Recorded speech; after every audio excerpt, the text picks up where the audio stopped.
तर सगळ्यात आधी तुम्हाला ही मी छान रांगोळी दाखवते, जी बघून तुम्हाला नक्कीच प्रसन्न वाटेल. आणि ही उंबरठा पट्टी जी की मी बनवलेली आहे, तर कशी वाटली नक्की कमेंट करा. तर हाय हॅलो, मी सुनीता, आपल्या सुनीता शिंदे ब्लॉगमध्ये तुमचं खूप खूप मनापासून स्वागत करते.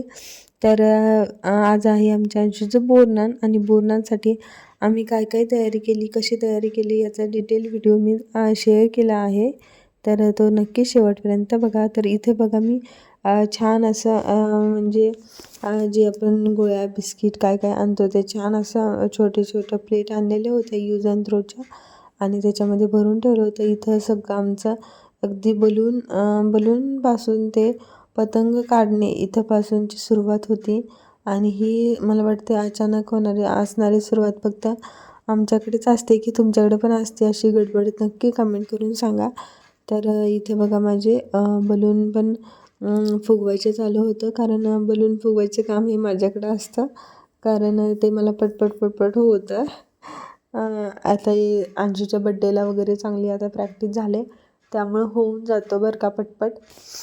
आणि हे मी दोन केलेले होते, आणि दोनचे सेपरेट असे वेगळे करणार होते. जर तुम्हाला बलून रिंग वगैरे बनवायची असेल तर तुम्ही ही ट्रिक नक्की यूज करू शकता. दोन बलूनचे हे करायचे, 2 बलून एकत्र जोडायचे आणि त्याच्यानंतर एकमेकात गुंतवायचे. तर या पद्धतीनं छान असं 4 बलून एकत्र होतात, आणि त्यांचं डेकोरेशन देखील खूप छान होतं. आणि बलूनची रिंग बड्डेला वगैरे पण या पद्धतीनं करता येते बरं का.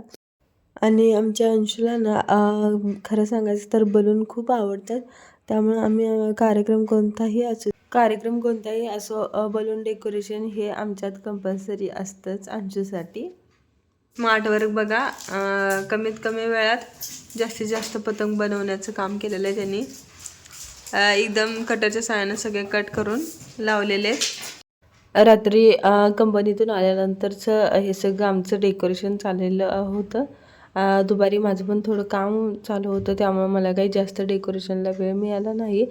आणि त्यामुळं आम्हाला बोरनांसाठी खूप लेट झाला, पण डेकोरेशन इतकं भन्नाट झालं होतं ना, खूपच छान. आता तुम्हाला म्हणजे बघायला भेटेलच कसं कसं झालेलं आहे ते. आणि इथं आमच्या अंशू देखील आम्हाला हेल्प करत होती, कारण ती खूप एक्सायटेड असते. आणि हे बघा, हे बोरनांचं आहे ते उलनचं मी बनवलेलं आहे स्वतः, उलनचे. आणि 2 आहेत साईडचे, ते देखील उलनचेच आहेत. तर इकडं माझ्या 2 मैत्रिणी आलेल्या होत्या डेकोरेशनला हेल्प करण्यासाठी, आणि त्यांच्यामुळं हे पटकन शक्य झालं बरं का. तर त्यांनी राहिलेलं सगळं डेकोरेशन जवळजवळ त्यांनीच केलेलं होतं. मी अंशूचं माझं आवरेपर्यंत त्यांनी खूप छान असं डेकोरेशन केलं. तर थँक्यू सो मच, तुम्ही आला, आणि तुमच्यामुळे हे सगळं डेकोरेशन पण इतकं छान झालं. तर दोघींनी खूप हेल्प केली, आणि हेल्प केल्यानंतर मग त्या घरी गेल्या. तर हे अशा पद्धतीचं काहीतरी डेकोरेशन झालेलं होतं. आम्हाला थोडंसं बोरनांसाठी खूप लेट झाला होता, पण खूप छान झालं होतं, ते तुम्हाला बघायला मिळेल. तर स्टे कनेक्टेड. मी ब्लॅक साडी वगैरे तयार झाली, म्हणजे आज आमच्या अंशूचं बोरनान आहे. तर बोरनांसाठी आम्ही कशी तयारी केलेली आहे ते मी तुम्हाला एकदा दाखवते. तर खूप छान तयारी झाली आहे, मला नक्की सांगा तयारी कशी झाली ती. आज जास्त काय आवडलं नाही, बाहेरून दाखवते मी रांगोळी वगैरे कशी काढली ती. तर फायनल लुक तुम्हाला दाखवते. तर ही आमच्या अंशूच्या आत्यानं काढलेली रांगोळी आहे, जी की तिनं खूप छान काढली होती. मागच्या वर्षी पण तिनंच काढलेली होती. नंतर हे बघा, बलूनचं डेकोरेशन इथून थोडंसं बलून लावलेलं होतं. त्यानंतर मग भिंतीपासून छान असं मी तुम्हाला सगळं डेकोरेशन दाखवते, आणि कसं झालं आहे ते तुम्ही नक्की कमेंट करा. तर इथं बघा, इथं बलूनपासून सगळं आम्ही लावलेलं होतं. जेवढं शक्य झालं तेवढं छान असं करण्याचा प्रयत्न केला. तर हे बघा, खाली सगळं बोरनांसाठीचं जेवढं बोर, चॉकलेट, बिस्किट हे सगळं ठेवण्याचं जेवढं पॉसिबल झालं तेवढं. यावर्षी दागिने बनवण्यासाठीच थोडासा जास्त वेळ गेला, त्यामुळं म्हणजे बिस्किट ट्रेन, गणपती बाप्पा हे काही बनवता आलं नाही. लास्ट टाईमला खूप छान बनवलेले होते गणपती बाप्पा वगैरे, तर त्याचा व्हिडिओ देखील शेअर केला आहे चॅनलवर, तर नक्की बघा तुम्ही. कसं झालं आहे डेकोरेशन नक्की कमेंट करून सांगा. आणि अजून डेकोरेशन झालं, आता पुढं बोरनान करायचं आहे, तर नक्की कंटिन्यू राहा. तर इथं बोरनानला औक्षण करण्यासाठी सगळ्यांनी आम्ही एकेकाने केलं औक्षण. तर त्याच्यानंतर या आहेत सरस्वतीताई, तर त्यांनी सगळ्यात आधी औक्षण केलं. तर आमची अंशू अशी काही छान तयार झालेली होती, इतकी म्हणजे गोड दिसत होती बरं का. जे की बाबांनी बाबांनी आणि मी हलव्याचे दागिने बनवलेले होते, ते आणि जास्त त्याच्यावरती उठून दिसत होते. नंतर ही आहे आमच्या अंशूची आत्या. तिनं पण खूप छान रांगोळी वगैरे त्यानंतर ही आहे माझी फ्रेंड तृप्ती, तर तिनं देखील छान अशी मदत केलेली होती बरं का बोरनांसाठी. सगळ्यांनी थोडं काही ना काहीतरी केलेलं होतं, त्यामुळे आमचं डेकोरेशन पण लवकर झालेलं होतं. आणि अंशू आमची अशी ही उत्सव मूर्ती आहे, ती तर खूप एक्सायटेड असते बरं का, कितीही वेळ लागू दे, जो आम्हाला खूप वेळ. आणि ही आहे संध्या.